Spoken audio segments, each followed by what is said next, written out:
Eu acho que essa crise, ou a última crise que a gente vivenciou e continua vivenciando, nos permite resgatar duas coisas importantes do ponto de vista do pensamento social alternativo, crítico, revolucionário.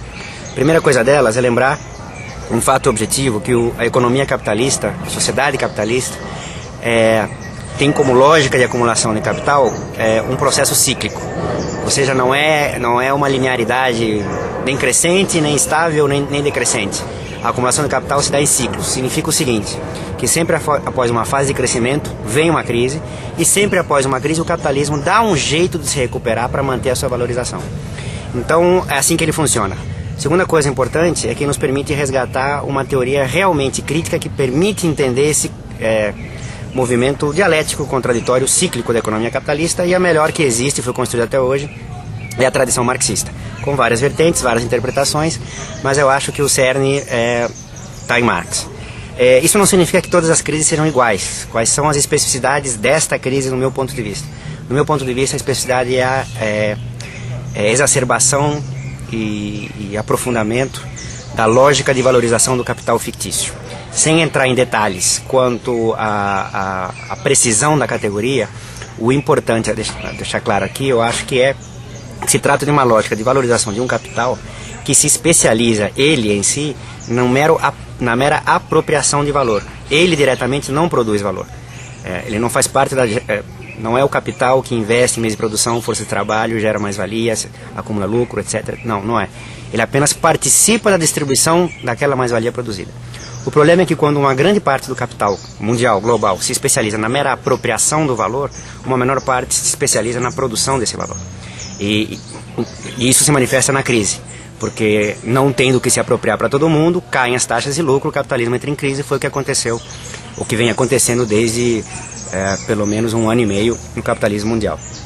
Do ponto de vista que nos interessa, como é que o capitalismo classicamente corrige esses problemas?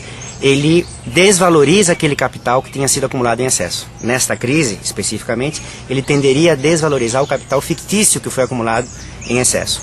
Só que o que a gente está vendo em termos de inclusive, implementação de política de gerenciamento da crise, é que a política dos capitalistas, a política dos governos centrais, inclusive de países periféricos dependentes, não é de deixar do capital fictício se desvalorizar para corrigir sua superacumulação, mas justamente retirar recursos de orçamento público, aumentando dívida pública, para garantir a valorização desse capital fictício, por um lado. Por outro lado, ao mesmo tempo tentar implementar ou aprofundar reformas que já vinham sendo feitas desde os anos 90 para fazer com que a exploração do trabalho aumente, para que esse trabalho produza mais valor ainda, que possa referenciar aquele capital fictício que, no final das contas, não quer ser desvalorizado pela política e pela concepção tradicional do capital que está se estabelecendo tanto no centro como na periferia do sistema. Na tua opinião, o governo Lula, como lida dentro de todo esse contexto da crise do capitalismo? Ele diz que aqui viveríamos uma marolinha e tal. Qual é a tua análise com relação a isso? Como que o governo Lula lida com essas questões de superexploração do trabalho, por exemplo? Do meu ponto de vista, ele lida da mesma maneira que os outros. Não tem muito... Não estou dizendo que não existam governos e projetos e processos alternativos no mundo. Existem. O que eu estou dizendo é que o caso brasileiro atual, a época Lula, o governo Lula, é muito menos do que aparenta ser, talvez.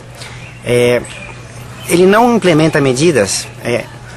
o pouco que é feito, a perfumaria que é feita, é uma perfumaria no sentido de redistribuir um pouquinho daquele excedente, até como uma forma de controle social da própria consciência de classe, da classe trabalhadora. O que não se discute, que é o fundamental, e esse é o eixo, é o que define o modo de produção capitalista, é a relação social de produção. A superexploração do trabalho, como lógica da economia dependente, a própria exploração do trabalho como lógica de uma economia capitalista, dependente ou não, isso não é nunca questionado. Isso é dado como um fato, não se discute, isso não é negociado, ao contrário, é aprofundado, e, por isso que eu chamo de perfumaria, discute-se distribuição de migalhas. O que de fato, distribuir migalhas comparado com não distribuição de migalhas é sempre melhor. Mas eu costumo dizer que trata-se da seguinte disjuntiva. É a pergunta, você prefere 2 pauladas na cabeça ou uma? Com uma paulada na cabeça basta para você morrer. O Guder Frank trabalha muito essa ideia, né, de que para existir uma periferia tem que ter um centro. E ele trabalha também a ideia de que mesmo na periferia existe também um centro, que são os espaços mais desenvolvidos, entre aspas, e a periferia. A gente percebe muito bem isso nos países latino-americanos. Haveria alguma possibilidade de se mudar essa conformação dentro desses novos processos que estão hoje em andamento na América Latina? Olha, duas coisas. É verdade que em função do desenvolvimento no sentido da complexificação das relações sociais de produção capitalista, na periferia, nas economias dependentes, colocam num nível de abstração menor, determinam uma heterogeneidade entre essas economias, que você lembrou o conceito de periferia diferenciada ou semi-periferia, mas eu ainda prefiro o conceito de subimperialismo, do Marini. Não que tenha muitas diferenças, mas a minha ideia é a seguinte: esses países, essas economias, o que significa na prática isso? Que existe uma autonomia relativa dessas sociedades, dessas economias, frente à dominação imperial. É uma autonomia, mas nunca nos esqueçamos, é relativa. O imperialismo segue dominando. Então essas economias, essas sociedades têm a possibilidade, se assim se propuserem, se os seus povos e governos assim propuserem, de colocar na mesa de debate, ou até implementar estratégias alternativas e críticas à própria lógica de dominação imperial. O meu ponto para voltar ao caso brasileiro, é que o Brasil não se propõe a isso. Se existe alguém propondo alguma coisa contra-hegemônica, contra-imperialista, anti-imperialista, autóctone, nacional, popular, revolucionário, o nome que queiramos, não está nesses países que cumprem essa função meio lá, meio cá. São países dependentes, periféricos mesmo, são processos que estão sendo impulsionados a partir dos seus povos, não vem de cima, ou melhor, vem de cima porque tem uma base popular, é uma criação do povo, uma criação popular. São experiências, do meu ponto de vista, como na América Latina, Bolívia, Equador e Venezuela estão vivendo. O resto, Lula, Tabaré, Kirchner, a mesma coisa de sempre.